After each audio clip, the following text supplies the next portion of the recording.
오늘 아침 하나님께서 저희들에게 주시는 말씀입니다. 우리 신약성경 49면 마태복음 27장 11절에서 26절까지의 말씀입니다. 신약성경 마태복음 27장 11절에서 26절까지를 제가 봉독합니다. 하나님의 말씀을 경청하시기 바랍니다. 예수께서 총독 앞에 섰음에 총독이 물어 이르되 내가 유대인의 왕이냐? 예수께서 대답하시되 내 말이 옳도다 하시고 대제사장들과 장로들에게 고발을 당하되 아무 대답도 아니하시는지라. 이에 빌라도가 이르되 그들이 너를 쳐서 얼마나 많은 것으로 증언하는지 듣지 못하였느냐 하되 한마디도 대답하지 아니하시니 총독이 크게 놀라워하더라.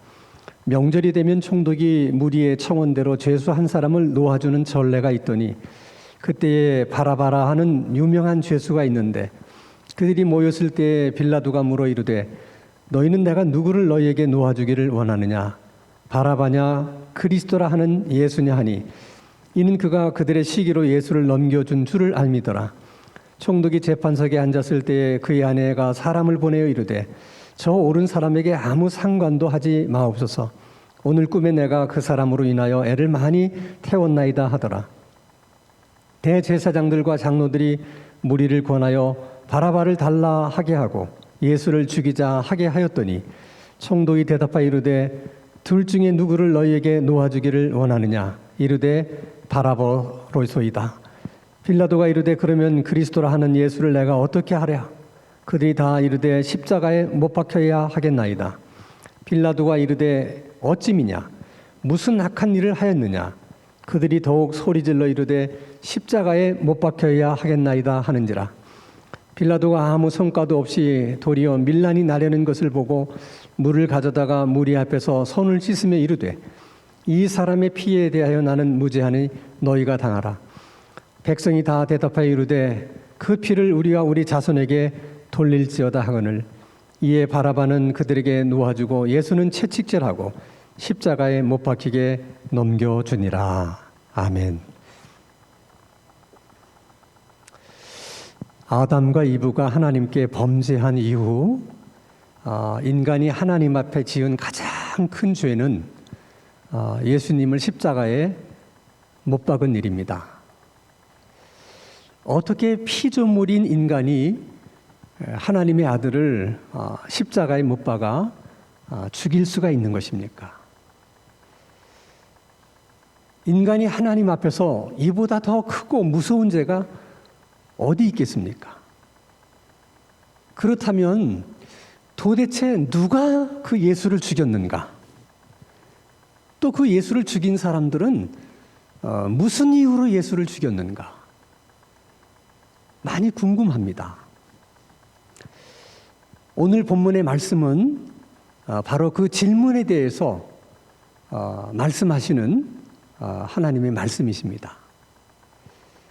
자, 예수님은 한밤중에 겟세마네 동산에서 체포가 돼서 대제사장 가야바의 관저로 끌려옵니다. 밤새도록 신문을 받으시다가 새벽녘이 되어서야 사형 판결을 받고 재판은 끝이 납니다. 그 길로 종교 지도자들은 예수님을 끌고 빌라도의 관저로 갑니다.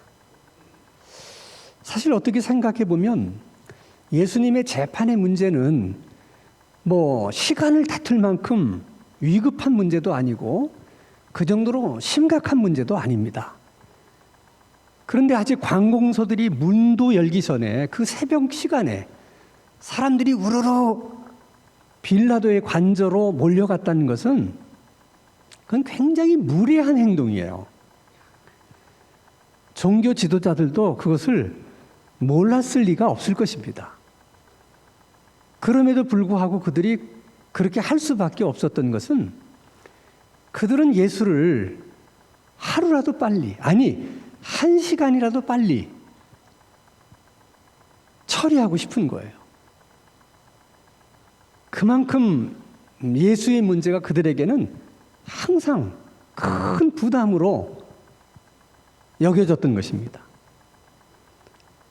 또 다른 면으로는 이 예수님의 문제가 얼마나 중요한지를 빌라도에게 인식시키고 싶었던 의도가 있었던 것 같아요. 예수님 문제는 새벽이라도 재판을 해야 될 만큼 이만큼 심각하고 이렇게 위중한 이런 문제다. 그런 것을 아마도 빌라도에게 인식시키고 싶어서 그 새벽에 예수를 빌라도에게로 끌고 간 것 같습니다. 문제는 그들은 분명 하나님을 모독한다는 신성 모독죄로 예수님을 사형 판결을 했는데 정작 빌라도에게 고소할 때는 다른 죄목으로 고소를 했다는 거예요. 자, 누가복음 23장 1절 말씀을 보면 세 가지 죄목으로 고소를 합니다. 하나는 예수가 백성들을 미혹했다. 둘째는 가이사에게 세금을 바치지 말라고 선동을 했다. 세 번째는 자신이 유대인의 왕이라고 주장을 했다 하는 세 가지 죄목이에요. 그럼 왜 굳이 자기들이 사형 판결을 했던 그 죄목으로 고소하지 않고 왜 저런 죄목으로 고소를 했을까? 그것은 하나님을 모독했다고 하는 신성 모독죄는 로마법에 의하면 그것은 아무 문제가 안 돼요. 종교 지도자들이 그 사실을 너무나 잘 알고 있었던 것이죠. 그래서 로마 정부가 가장 예민하게 생각하는 이 정치적인 문제로 예수님을 고소한 것입니다. 자, 세금을 내지 말라고 선동하는 것은 반역죄에 해당이 됩니다. 또 자신이 왕이라고 주장하는 것은 로마의 통치를 거부하는 행위이기 때문에 그것 또한 반역죄에 해당이 되는 것입니다. 그러나 예수님은 그들이 고소한 것처럼 그런 일을 하신 적이 한 번도 없어요. 가이사의 것은 가이사에게, 하나님의 것은 하나님께 바쳐라, 이렇게 말씀하신 적은 있어도 가이사에게 세금을 바치지 말라, 이렇게 말씀하신 적은 없거든요. 또 예수님은 스스로 왕이라고 말씀하신 적이 한 번도 없어요. 그리고 스스로 유대인이 왕이 되려고 애쓰신 적도 없습니다. 오히려 사람들이 예수님을 억지로 왕으로 삼으려고 할 때 예수님이 도망치신 일이 있어요. 자, 요한복음 6장 14절에서 15절 말씀 보면 하단 말씀에 자기를 억지로 붙들어 임금으로 삼으려는 줄을 아시고 다시 혼자 산으로 떠나가시니라. 주님은 이런 분이세요. 그럼에도 불구하고 그들은 없는 말을 만들어내서, 없는 죄를 만들어내서 거짓으로 예수님을 고소한 것입니다. 그러나 어쨌든 빌라도의 입장에서는 그 고소 내용이 충분히 반역에 해당하는 죄가 되기 때문에 이게 재판을 이게 늦출 수가 없는 거예요. 이 반역죄라고 하는 것은 굉장히 심각한 죄잖아요. 그래서 그 새벽에 재판이 시작이 됩니다. 그리고 빌라도가 예수님에게 가장 먼저 신문하면서 물었던 말이 있습니다. 그것이 마태복음 27장 11절인데 네가 유대인의 왕이냐? 이 질문이에요. 그때 만약 예수님께서 빌라도를 보고 네 눈에는 내가 유대인의 왕처럼 보이느냐? 이렇게 답변을 하셨더라면 아마 재판은 보다 수월하게 끝날 수가 있었을는지도 모릅니다. 근데 예수님은 그렇다. 내가 유대인의 왕이다. 그렇게 답변을 하세요. 사실 빌라도가 유대인의 왕이냐고 물은 것은 정치적으로 네가 유대인의 왕이냐 이렇게 물은 것이고, 예수님은 사람의 눈에 보이지 않는 하나님 나라의 왕이다. 사실은 그렇게 답변하신 것입니다. 그렇지만 빌라도 입장에서는 어쨌든 예수님이 자기가 유대인의 왕이라고 시인을 했으니까 얼마든지 반역죄로 판결할 수 있었어요. 그러나 빌라도가 쉽게 그렇게 판결하지 않습니다. 이유가 뭐겠습니까? 빌라도가 총독자리에 이르기까지 산전수전 다 겪으신 분이에요. 또 총독을 하면서 얼마나 많은 재판을 해봤겠습니까? 예수님을 보니까 로마에 반역할 만한 인물이 아니야. 풍기는 그런 어떤 분위기도 그렇고 그의 얼굴을 봐도 무슨 그렇게 로마를 전복시키기 위해서 밀란을 꾸밀 만한 그런 인물이라는 생각이 안 드는 것이죠. 이것은 어쩌면 오랜 총독 생활에서 갖게 된 나름대로의 총독의 감이라고도 생각할 수 있어요. 이 사람은 그럴 만한 사람이 아니다. 근데 정말 예수는 그럴 만한 사람이 아니라고 하는 것을 또 확신하게 된 한 가지 이유가 더 있었는데, 그것이 이제 마태복음 27장 15절에서 13절에서 14절 말씀을 보면, 지금 예수를 앞에 두고 종교 지도자들과 많은 사람들이 없는 말도 만들어내 가지고 막 지금 예수님을 고소하고 있거든요. 근데 그런 얘기를 들으면서 예수님은 한마디 자기 변명, 자기 변호 없이 그냥 침묵만 지키고 계신 거예요. 그것이 빌라도가 보니까 너무 의아한 것입니다.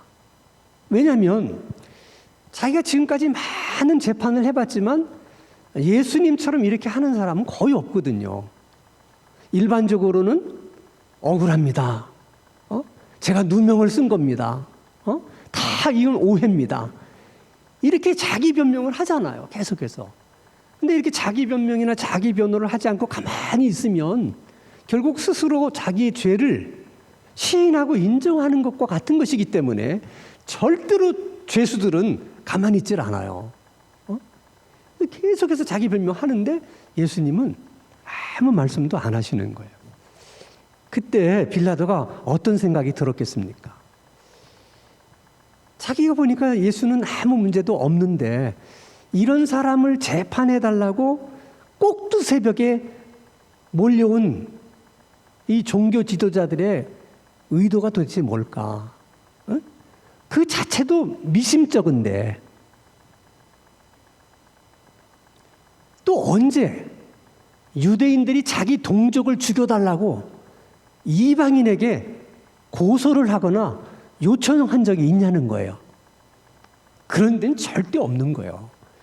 유대인들은 자기들이 하나님의 선민이라는 특권의식이 있었기 때문에 이방인들은 심정적으로 좀 개처럼 여겼거든요. 그런데 자기 동족을 죽여달라고 개 같은 이방인에게 가서 요청을 한다? 있을 수 없는 일이죠. 빌라도는 너무나 잘 아는 거예요. 그들의 생리를. 그러니까 뭐라고 생각했겠어요? 요것들이 자기 손에 피 묻히기 싫으니까 나를 이용해서 그렇게 하려고 그러는구나. 이런 판단을 하게 된 것이죠. 그러나 이것은 심증이지 물증은 있는 것이 아니니까 또 종교 지도자들에게 그렇게 말할 수는 없잖아요. 그러니까 나름대로 빌라도도 계략을 생각해냅니다. 그것이 마태복음 27장 15절에서 17절인데 요지는 이런 얘기예요. 큰 명절이 있으면 우리로 말하면 8.15라든지 크리스마스라든지 이렇게 되면 대통령이 이제 죄수들을 사면하는 그런 사례가 있지 않습니까? 똑같이 그 시절에도 유월절이나 초막절 같은 유대인의 큰 명절이 있을 때는 이제 죄수를 사면해주는 관례가 있었습니다. 그래서 빌라도가 그들에게 얘기합니다. 지금이 유월절 절기니까 내가 한 사람을 사면할 수 있는 권한이 있다. 전례에 따라서 내가 그렇게 할 텐데 지금 사람을 죽이고 살인죄로 복역 중인 바라바라고 하는 사람이 있는데 바라바와 예수 둘 중에서 누구를 풀어줬으면 좋겠느냐. 너희들이 선택을 해라 하고 제안을 해요. 자, 빌라도가 이 제안을 할 때 어떤 기대를 가지고 이런 제안을 했겠습니까? 만약 백성들이 바라바를 풀어주시오 그렇게 말할 것이라고 기대했다면 빌라도가 그런 제안을 했겠어요? 절대 그럴 일이 없죠. 빌라도 생각에는 그렇게 제안을 하면 당연히 백성들이 누구를? 예수를 풀어주십시오 그렇게 말할 줄로 기대한 거예요. 그럼 빌라도는 왜 그렇게 생각했을까? 왜 백성들이 바라바가 아니고 예수를 풀어줄 것이라고 확신했을까? 나름대로 이유가 있는 거예요.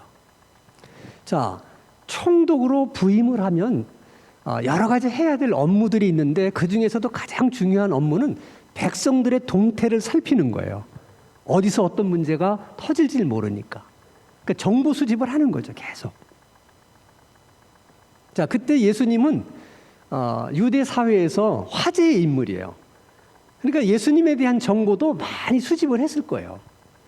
그래서 예수님의 정보를 다 수집을 해서 분석을 해본 결과가 뭐겠습니까? 이 종교 지도자들에게는 반감이 있지만 예수가 일반적으로 백성들에게는 지지를 받고 환영을 받는다. 이것이 정보를 수집하고 분석한 결과입니다. 그 한 예를 보면 예수님께서 예루살렘으로 입성할 때 많은 사람들이 호산나를 부르면서 축제 분위기에서 예수님을 영접을 했거든요. 그거 하나만 보더라도 얼마나 백성들이 예수에 대해서 호의적이냐, 이런 판단을 한 거죠. 자, 그리고 빌라도 입장에서는 둘 중에 누구를 풀어주면 좋겠느냐 그럴 때 예수를 풀어주십시오 하면 자기로서는 너무 좋은 거죠. 풀어줘서 좋고, 이 사람은 풀어줘도 나쁜 일을 할 사람이 아니니까. 근데 예를 들어서 살인한 바라바를 사면해 줬는데 이놈이 또 나가서 사람을 죽이거나 또 밀란을 꾸미게 되면 풀어준 빌라도도 일종의 책임이 져야 되는 거 아닙니까? 그러니까 당연히 빌라도는 여러 가지 계산을 하고 예수를 이들이 선택할 것이다 하는 확신이 있었기 때문에 딱 제안을 한 겁니다. 근데 문제는 뭐예요? 세상 모든 일이 그렇듯이 자기 생각대로 자기 뜻대로만 되는 게 아니라는 것입니다. 자, 마태복음 27장 21절 말씀을 보면 총독이 대답해 이르되 둘 중에 누구를 너희에게 놓아주기를 원하느냐 했더니 뭐라고? 바라바요 얘기하는 거예요. 아마 순간 빌라도가 굉장히 당황했을 거예요. 아니 어떻게 살인해서 복역 중인 바라바를 풀어달라고 그럴까? 예수가 아니고. 그래서 그들에게 되묻습니다. 그래, 그러면 이 예수님을 어떻게 하면 좋겠느냐? 그럴 때 어쩌면 백성들이 예수도 풀어주세요. 그랬으면 얼마나 좋았겠어요. 그랬더니 예수는 십자가에 못 박으십시오. 얘기를 하는 거죠. 그러니까 빌라도로서는 열받는 거예요. 그래서 백성들에게 묻습니다. 무슨 이유로 그렇게 해야 되는 거냐? 그에게 무슨 죄가 있어서 그렇게 해야 되는 거냐? 물어요. 자, 이건 총독이 재판관으로서 백성들에게 묻는 거예요. 그럼 당연히 백성들이 대답을 해야 돼요. 이런 이유 때문에 그런 십자가에 못 박혀야 됩니다. 이런 죄가 있기 때문에 십자가에 못 박으셔야 됩니다. 이렇게 얘기를 해야 되잖아요. 근데 그들은 그러지 않았어요. 마태복음 27장 23절에 보면 그 이유에 대해서는 이런 방법 한마디 말도 없이 더 크게 소리를 질러서 고래고래 소리를 지르면서 십자가에 못 박으십시오. 그렇게 얘기하는 거죠. 순간 아마 빌라도 입장에서는 그런 백성들에 대해서 아마 정내미가 떨어졌을 거예요. 그리고 불쾌하기도 하고 그런 백성들에 대해서 그냥 분노도 일어나고 그러지 않았겠습니까? 자기는 그래도 많이 생각해서 제안을 했는데 말 같은 말을 해야지.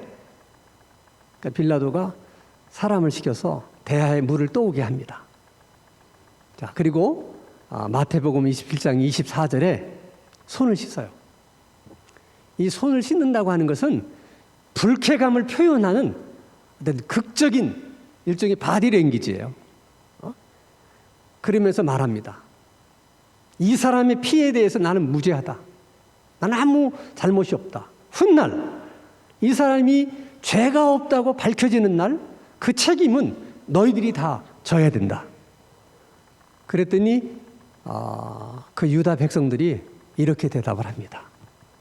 마태복음 27장 25절 백성이 다 대답하여 이르되 그 피를 우리와 우리 자손에게 돌릴지어다. 정말 해서는 안 되는 말을 그들이 한 거예요. 자, 그리고 생각해 보니까 그날 새벽 빌라도의 관저에 얼마나 많은 백성들이 모였을까 하는 거예요. 빌라도가 밀란이 일어날까 두려워했다 하는 말씀을 보면 적어도 우리가 생각하는 것 이상으로 많은 백성들이 모였던 것 같아요. 근데 그 새벽에 어떻게 알고 그 많은 사람들이 그리로 몰려왔을까? 궁금하지 않으세요? 근데 그보다 더 궁금한 것은 왜 그들은 예수가 아니고 바라바를 선택을 했을까? 그 피를 우리와 우리 자손에게 돌리라고 말하면서까지 왜 예수를 십자가에 못 박으라고 그랬을까? 그건 더 이해가 안 되는 거예요. 도대체 뭐 예수가 자기 부모를 죽인 원수입니까? 아니, 예수가 그들에게 뭘 그렇게 큰 잘못을 한 것이 있다고 그 피를 우리와 우리 자손에게 돌려라 그렇게 장담하면서까지 십자가에 못 박으라고 그랬겠냐는 거예요. 생각해 보면 예수님의 분노 때문에 그런 것 같아요. 예수님에 대한 분노. 여러분 생각해 보세요. 예수님이 십자가에 못 박히시고 이제 장사를 지내고 난 후에 그를 평소에 따랐던 엠마오의 두 제자가 이제 실망하고 자기 고향 엠마오로 돌아가는 길에 부활하신 예수님이 그 두 제자에게 나타나셔요. 근데 물론 그 두 제자는 그 부활하신 예수님을 못 알아봅니다. 그 부활하신 예수님이 엠마오의 두 제자에게 물어봐요. 너 지금 걸어가면서 무슨 얘기를 그렇게 심각하게 서로 나누느냐? 그랬더니 아니 당신은 예루살렘에 살면서 예루살렘에서 일어난 일도 모르십니까? 우리 종교 지도자들과 관리들이 예수님을 십자가에 못 박았습니다. 그리고 그 다음 말이 중요해요. 누가복음 24장 21절에 우리는 이 사람이 예수님을 말하는 겁니다. 이스라엘을 속량할 자라고 바랐노라. 속량이라는 것은 구원을 말하는 거예요. 우리는 이 사람이, 이 예수님이 이스라엘을 로마로부터 구원할 자라고 바랐다는 거예요. 기대했다는 거예요. 자, 그러면 엠마오의 두 제자가 그런 기대가 있었다면 일반적으로 얼마나 많은 사람들이 같은 기대를 하고 있었겠느냐. 충분히 짐작할 수 있는 일이잖아요. 그래서 어쩌면 예수님이 예루살렘에 입성하실 때 그들이 그렇게 열광적으로 예수님을 환영한 것도 아마 그런 기대가 있었기 때문이에요. 그래서 예수님이 예루살렘에 입성을 하면 이제 로마를 다 쫓아내고 이스라엘을 구원할 것이다. 어떤 그런 기대가 있었던 것이죠. 근데 막상 예수님이 예루살렘에 입성하셔서 하신 일이 뭐예요?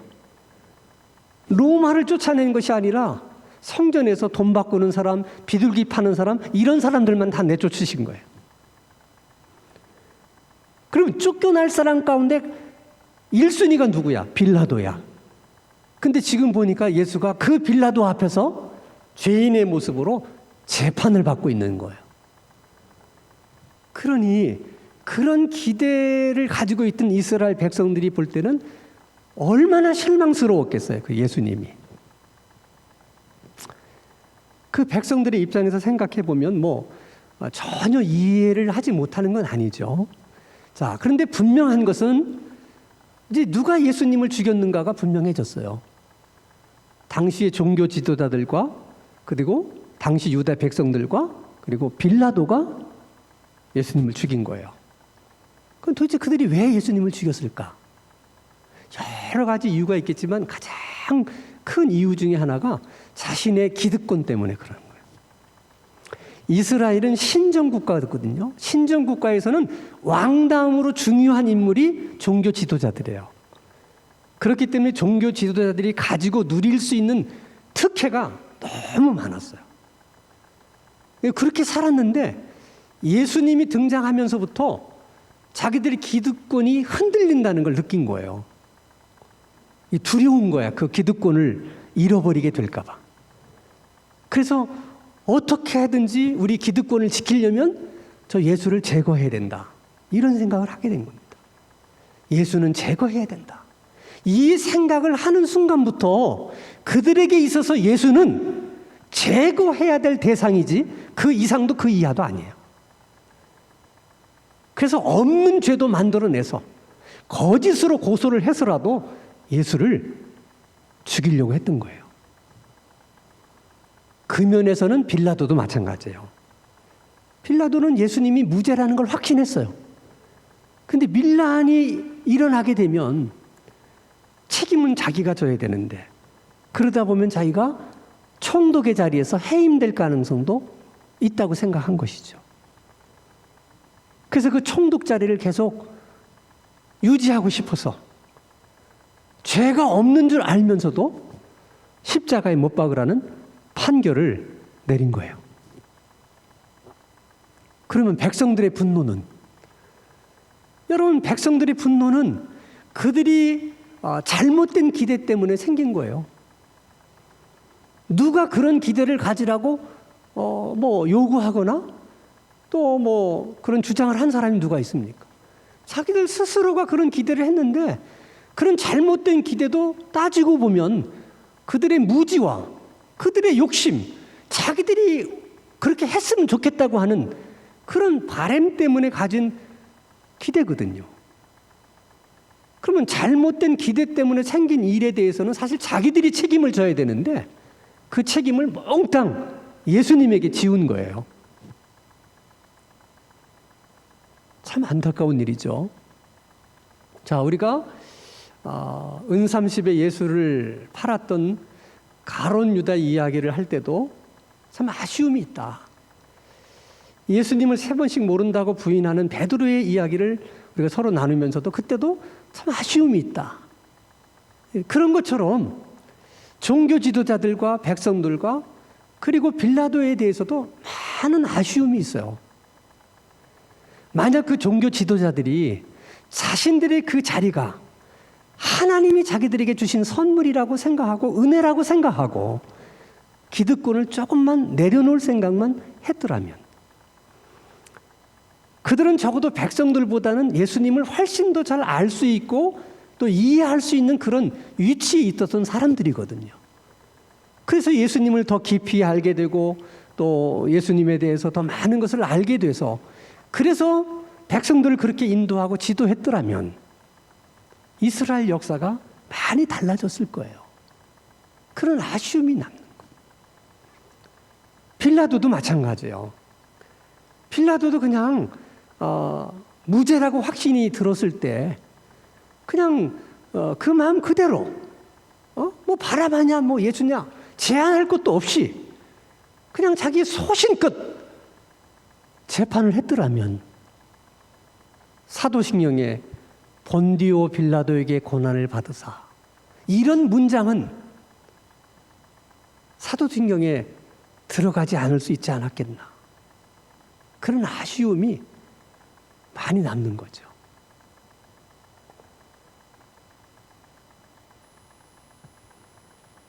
또 생각해 보면 왜 하필 그때 내가 대제사장이었을까? 왜 하필 그때 내가 유다의 총독이었을까? 그때 만약 내가 대제사장이 아니었더라면, 내가 그때 유다의 총독이 아니었더라면 적어도 예수를 십자가에 못 박는 일은 하지 않았을 텐데 하는 아쉬움도 남는 거예요. 근데 그것은 여러분 그때나 지금이나 동일한 원리예요. 권력이라는 자리, 지도자리라고 하는 자리는 그 자리 자체가 위기가 될 수도 있고 기회가 될 수 있는 자리예요. 자기가 어떻게 처신하느냐에 따라서 위기를 만들 수도 있고 기회를 만들 수도 있어요.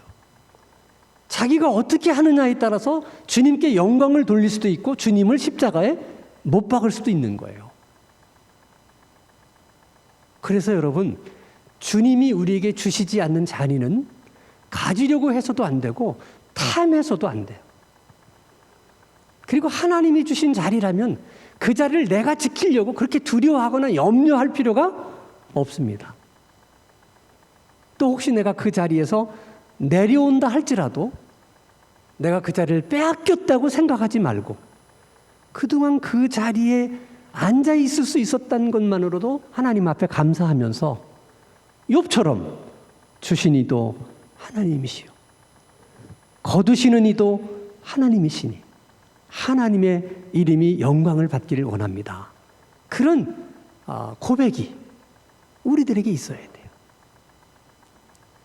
만약 우리가 어떤 사람에 대해서 분노가 일어나고 때로 하나님에 대해서 분노가 일어난다면 그때는 혹시 내가 그 사람에 대해서 하나님에 대해서 잘못된 기대를 갖고 있었던 것은 아닌가 생각해보고 그런 잘못된 기대가 결국 나의 무지와 내 욕심 때문에 생긴 것은 아닌가 자신을 살피는 일도 중요해요.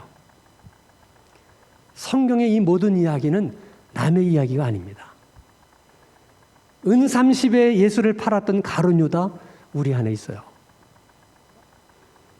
예수님을 3번씩 모른다고 부인했던 그 베드로도 우리 안에 있습니다.